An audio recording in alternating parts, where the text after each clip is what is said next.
हाँ तो once again welcome back dear students. तो स्वागत करते हैं आपको फिर से इस YouTube चैनल में। और आज का जो हमारा वीडियो होने वाला है वो नोटिस राइटिंग को लेकर के होने वाला है। तो जैसा कि आपको मालूम है विद्यार्थी कि बहुत सारे अब एग्जाम में ऑब्जेक्टिव क्वेश्चन ज्यादा पूछा जा रहा है, तो आज मैं नोटिस राइटिंग का ऑब्जेक्टिव क्वेश्चन बताने वाला हूं। और इसी प्रकार से हर एक टॉपिक का, जैसे नोटिस का, लेटर का, या जो भी ऑब्जेक्टिव राइटिंग स्किल्स में जितने भी या ग्रामर में जितने भी ऑब्जेक्टिव क्वेश्चन पूछे जाते हैं, टोटल मैं बोर्ड पर बता करके और उसी को लास्ट में मैं क्या करूंगा, ऑब्जेक्टिव क्वेश्चन करा दूंगा। ठीक है, यदि आप हमारे साथ ऑनलाइन क्लास करना चाहते हैं तो टीचमेंट ऐप पर हमसे जुड़ सकते हैं। सामने दिए गए नंबर पर आप हमसे संपर्क भी कर सकते हैं। हाँ तो once again welcome back dear students. तो आज का जो हमारा वीडियो होने वाला है विद्यार्थी, वो नोटिस राइटिंग को लेकर के होने वाला है। और नोटिस राइटिंग, ठीक है, जो कि बहुत ही एक इंपॉर्टेंट टॉपिक मानी जाती है। और बहुत सारे एग्जाम में, चाहे वो कॉम्पिटिटिव एग्जाम हो या कोर्स का एग्जाम हो, 11th 12th कोई भी हो, उसमें सीबीएसई कोई भी किसी भी बोर्ड से हो, तो उसमें ऑब्जेक्टिव क्वेश्चन जितने भी प्रकार का पूछा जाएगा, और टोटल मैं क्या करूंगा विद्यार्थी को इस वीडियो के अंत में, ठीक है, मैं बता दूंगा। आप देख लीजिएगा, सारा ऑब्जेक्टिव क्वेश्चन आपका तैयार हो जाएगा। ठीक है, तो इसी प्रकार से मैं टॉपिक वाइज देते रहूंगा, लेटर का, इनविटेशंस का और नोटिस का, इस प्रकार से हर चीज का, रिपोर्ट का, आर्टिकल का मैं टोटल वीडियो देते रहूंगा। जितने से ऑब्जेक्टिव क्वेश्चन जितने प्रकार के हो सकते हैं, टोटल मैं आपको वीडियो के अंत में 2 मिनट खातिर मैं बताते रहूंगा और आप भी कुछ बना करके देखेंगे। तो आइए शुरू करते हैं। आज का वीडियो हमारा जो है वो नोटिस राइटिंग को लेकर के है। ठीक है, तो देखिए नोटिस राइटिंग क्या है। नोटिस, ठीक है, तो जैसा नोटिस अगर राइटिंग की बात करें, लिखने की बात किया जाए, तो नोट लिखने के लिए 5 मार्क्स का आता है, किसी बोर्ड में 4 मार्क्स का आता है, किसी बोर्ड में 3 मार्क्स का आता है। ठीक है,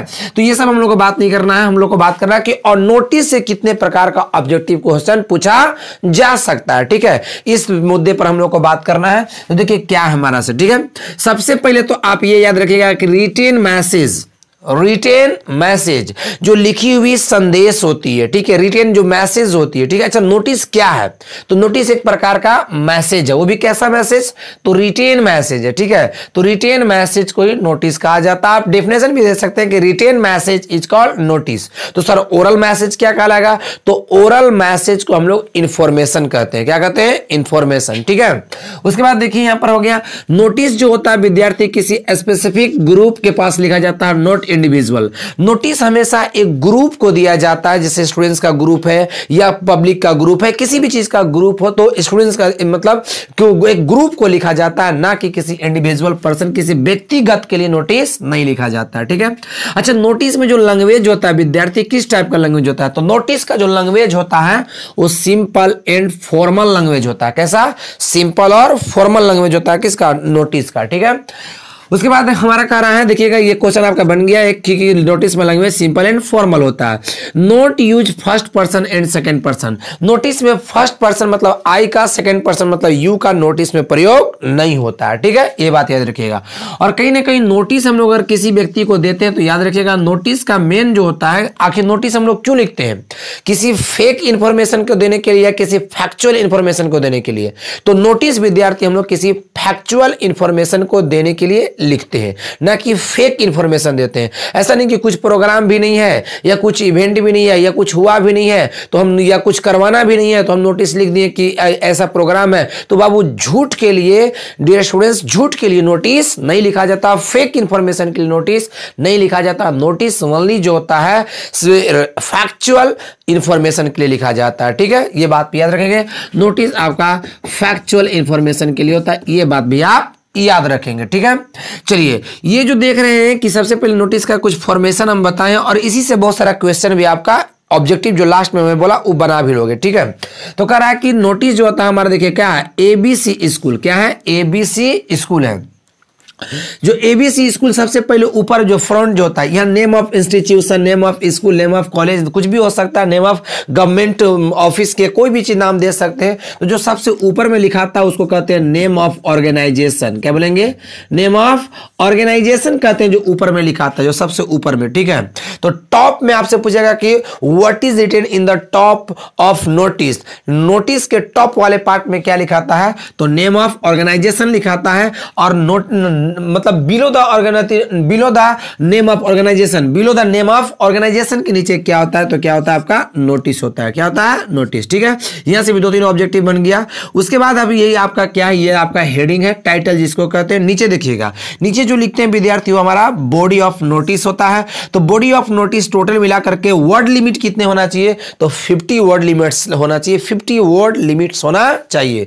ठीक है, उसके बाद कह रहा है कि पर्पस टू क्लियर। नोटिस का मतलब होता है किसी भी टॉपिक, कोई भी चीज, प्रोग्राम या कोई भी इवेंट हो रहा है तो उसके बारे में उसका मेन पर्पस होता है कि क्लियर हो जाए कि क्या होने वाला है। तो मेन इसका नोटिस का पर्पस होता है किसी भी चीज को क्लियर करना। ठीक है, यहां जो नोटिस लिखला के बाद जो होता है लास्ट में जो लिखते हैं अपना नाम देते हैं। सबसे पहले में नाम आपको लिखना है, जो भी आपका नोटिस में नाम यदि मेंशन किया गया है नोटिस के क्वेश्चन में तो वो नाम लिखना है। ठीक है, और नहीं है तो कुछ अपने से भी लिख सकते हैं, या एबीसी या XYZ कर दिया जाता है। तो ये जो देखता है एबीसी, ये नेम ऑफ ऑथोरिटी कहलाता है। क्या कहलाता है? Name of authority. ठीक है, तो नेम ऑफ ऑथोरिटी माने जो ऑथोरिटी होता है उसी का नाम दिया जाता है। और नेम ऑफ ऑथोरिटी के जो नीचे होता है, ठीक है, below the authority signature, authority signature के जो नीचे होता है, जो द प्रेसिडेंट हो सकता है, द प्रिंसिपल हो सकता है, the head boy, the head girl हो सकता है, उसको विद्यार्थी हम लोग डेजिग्नेशन क्या कहते हैं?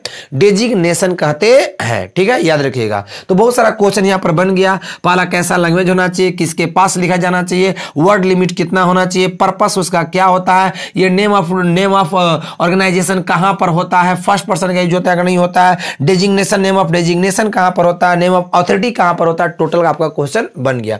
थोड़ा सा बात कर लेते हैं विद्यार्थी टाइप्स ऑफ नोटिस की, टाइप्स ऑफ नोटिस की। तो नोटिस फॉर सेमिनार के लिए होता है, नोटिस फॉर स्कूल के लिए होता है, लॉस्ट नोटिस होता है, फाउंड नोटिस होता है, बहुत प्रकार के नोटिस होते हैं। ठीक है, जैसे मान के चलिए विद्यार्थी कि आपने क्या किया कि अगर थोड़ा सा लॉस्ट नोटिस की बात कर लेते हैं, लॉस्ट नोटिस क्या चीज होता है। ठीक है, कोई भी आपका सामान यदि भूल गया है, ठीक है, कोई भी सामान यदि भूल गया है तो आप क्या करते हैं, उसको उस अगर नोटिस को लिखते हैं तो आप उसको क्या कर सकते हैं, लॉस्ट या फाउंड नोटिस है तो उसमें आप क्या कर सकते हैं कि आप नेम ऑफ ऑब्जेक्ट दे सकते हैं। ठीक है, नेम ऑफ ऑब्जेक्ट माने वस्तु का नाम दे सकते हैं कि आपने क्या खोया है। ठीक है, आपने क्या खोया है, क्या पाया है, उसका नाम दे सकते हैं। आगे अगर मान चलिए कि यहां पर प्लेस ऑफ ऑब्जेक्ट भी दे सकते हैं, प्लेस ऑफ ऑब्जेक्ट कि कहां पर आपने खोया है, कहां पर खोया है, ये भी आप क्या कर सकते हैं, दे सकते हैं। प्लेस ऑफ ऑब्जेक्ट भी आप दे सकते हैं। ठीक है, कोई दिक्कत नहीं है। ठीक है, नेम ऑफ ऑब्जेक्ट भी दे सकते हैं, प्लेस ऑफ ऑब्जेक्ट भी दे सकते हैं। और अगर मान चलिए कि आइडेंटिफिकेशन की अगर बात किया जाए तो फाउंड नोटिस में जो होता है, लॉस्ट नोटिस में आइडेंटिफिकेशन ऑफ ऑब्जेक्ट नहीं दिया जाता है, इसकी नेसेसरी नहीं होता है, कोई जरूरत इसका नहीं होता। किसका? तो आइडेंटिफिकेशन का होता है। याद रखिएगा, आइडेंटिफिकेशन का कोई भी जरूरत नहीं होता है। एक और बात कर लेते हैं विद्यार्थी, ये जो देख रहे हैं, जो डेजिग्नेशन मैंने बताया कि नेम ऑफ डेजिग्नेशन जो होता है, नेम ऑफ डेजिग्नेशन जो होता है वो ऑप्शनल होता है। आप अगर क्वेश्चन में मेंशन किया हुआ है तबे देना है, अगर नेम ऑफ डेजिग्नेशन क्वेश्चन में मेंशन नहीं है तो नहीं देना है। ठीक है, तो इस प्रकार से बहुत प्रकार का आपका नोटिस में ऑब्जेक्टिव टाइप का क्वेश्चन बना जो कि आपके एग्जाम में पूछे जाएंगे। तो आप देख लीजिए क्या आपका क्वेश्चन पूछा जाएगा। से मैं एक से पढ़ रहा हूं क्या क्वेश्चन है, आप स्क्रीन पर भी देखते चलेंगे आपका नोटिस का क्वेश्चन फर्स्ट में क्या होता है। तो फर्स्ट में देखिएगा क्या है, language of notice should be, language of notice should be. तो अभी तुरंत बता दिए नहीं, देखिए ना, language of notice should be क्या होता है। ठीक है, सिंपल एंड फॉर्मल होता है, सिंपल एंड फॉर्मल होता है। ठीक है, अगर कह रहा है कि नोटिस इज ऑलवेज इनक्लोज्ड इन, है ना, notice is always enclosed in, notice को हमेशा इनक्लोज किया जाता है काम में, तो एक बॉक्स में किया जाता है जो कि पेंसिल से किया जाता है, पेंसिल से वो करना है ना। ठीक है, अगला क्वेश्चन में लिखा है कि which of the following is not part of the notice issued for found object. आपने किसी वस्तु को पाया है, आपने किसी वस्तु को पाया है तो क्या चीज देना जरूरी नहीं है। देखिए यहां पर प्लेस ऑफ ऑब्जेक्ट दे सकते हैं, नेम ऑफ ऑब्जेक्ट दे सकते हैं, कॉन्टेक्ट पर्संस भी दे सकते हैं, कॉन्टेक्ट पर्संस दे सकते हैं, डिटेल्स जो पाया है उसका भी डिटेल्स दे सकते हैं, क्या पाया है ऐसे और कौन सा व्यक्ति वो भी दे सकते हैं। लेकिन मैंने बताया था कि फाउंड नोटिस में जो होता है कि identification marks of the object नहीं होता है। ठीक है, तो ये आपका डी ऑप्शन सही हो जाएगा जो कि आप देख रहे होंगे। ठीक है, चलिए अगला क्वेश्चन कर रहा है कि where is the designation of issuing authority. तो डेजिग्नेशन जो कहां पर होता है तो बताते below below the signature of authority, below the signature of authority. तो देख लीजिएगा ना कहां पर ऑप्शन में होगा, चौथा क्या आपका बी ऑप्शन हो जाएगा। चलिए उसके बाद क्वेश्चन नंबर 5 में देखिएगा कि what is the word limit, word limit कितना होना चाहिए, बोलिए बोलिए बोलिए कितना, 50 वर्ड्स होना चाहिए, ठीक है। छठा में कह रहा है कि the blanks of the notice should be very clear, तो द पर्पस होना चाहिए, the purpose of notice should be very clear होना चाहिए, नोटिस का पर्पस ही क्लियर करना होता है, ठीक है। चलिए सवाल नंबर 7 में देखिएगा अ नोटिस मस्ट कंटेन, बताए थे कैसा, फैक्चुअल इंफॉर्मेशन होना चाहिए, नोटिस एक प्रकार का फैक्चुअल इंफॉर्मेशन होता है, नॉट फेक इंफॉर्मेशन, ठीक है। 8 में देखिए कह रहा है कि notice information about the reward in mentioned in, जो रिवार्ड के लिए जो होता है, जो मेंशन किया जाता है नोटिस में, कौन सा, तो याद रखिएगा notice for the object lost, यदि आप किसी वस्तु को खो गया है तो खोने के बाद जो आप लिखते हैं नोटिस, उसी नोटिस में रिवार्ड के लिए मेंशन किया जाता है, सब नोटिस में रिवार्ड के लिए मेंशन नहीं होता है। सवाल नंबर 9 में कह रहा है कि when of the following is optional notice, ठीक है। कहा ऑप्शनल नोटिस में मैंने व्हाट होना चाहिए था कि what of the following is optional in notice, notice में ऑप्शनल क्या होता है, तो मैंने बताया था कि द नेम ऑफ डेजिग्नेशन होता है, तो बताए थे, देखिएगा जो आपका सी ऑप्शन सही होगा, the designation of the issuing authority, ठीक है। उसके बाद 10 क्वेश्चन कर रहा है कि notice is generally issued for, notice को जनरली इशूड किया जाता है किसके लिए, तो स्पेसिफिक ग्रुप के लिए किया जाता है, ना कि इंडिविजुअल के लिए, जो कि आपको ऊपर में यहां पर बता दिया गया था, ठीक है। तो इस प्रकार से मैंने आपको नोटिस बताया, नोटिस में मैंने 10 क्वेश्चन आपको बताया, और 10 क्वेश्चन इसी प्रकार से लेटर का, आर्टिकल का, ऐसे करके चलता रहेगा, 10-10, 15-15 क्वेश्चन। यदि ऑफलाइन क्लास में इसका टेस्ट भी अलग से हो जाता है तो आप हमसे ऑफलाइन क्लास में भी जुड़ सकते हैं, और ऑनलाइन में टीचमेंट ऐप पर भी हमसे क्लास कर सकते हैं, ठीक है। तो मिलते हैं एक नए अपडेट के साथ, तब तक के लिए गुड बाय।